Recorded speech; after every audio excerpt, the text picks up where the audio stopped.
तो जितनों का भी अभी इंग्लिश वालों का पेपर हुआ, डरे हुए हैं, थोड़ा सा घबरा भी रहे हैं कि मैम पेपर तो बहुत ज़्यादा बेकार आया हुआ था और बहुत ज़्यादा हार्ड था, लैंग्वेज जो थी that was so much hard, और काफ़ी ज़्यादा नेगेटिव फील कर रहे हो अभी आप लोग, है ना।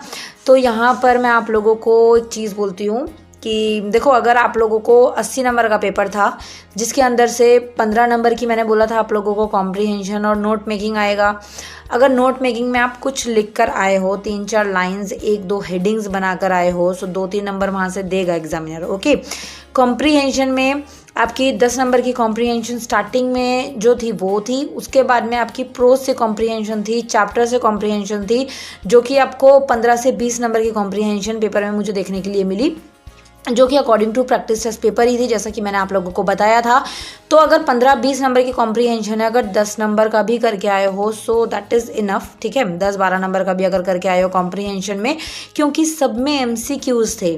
सो MCQs में भी अगर आप लोगों को ऑप्शंस देने के बावजूद अगर आप एक पैसेज में से आंसर्स नहीं छांट पा रहे हो, अगर आंसर्स नहीं उसमें से आपको मिल पा रहे हैं, सो मीन्स कहीं ना कहीं कमी है, ठीक है।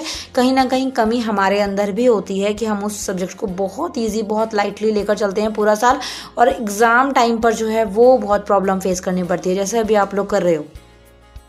सो 10 नंबर की अगर कॉम्प्रीहेंशन में आपको नंबर मिल जाते हैं, क्योंकि 20 नंबर की कॉम्प्रीहेंशन थी, तो अगर आपको 10 नंबर में मिलते हैं, ओके।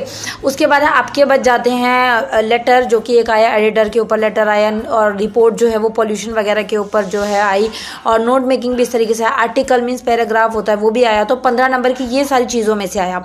तो 15 में से यहाँ पर भी अगर आपको कट आकर 10 नंबर भी अगर 15 में से आप ले लेते हो, 8 नंबर भी 15 में से ले लेते हो, तो यहीं से आपके 30 नंबर बन जाते हैं। 10 नंबर कॉम्प्रीहेंशन मिनिमम, क्योंकि 20 नंबर की कॉम्प्रीहेंशन थी, मिनिमम 10 तो लेकर आओगे। सब में एग्जाम्पल, सब में आपको ऑप्शंस दे, ठीक है।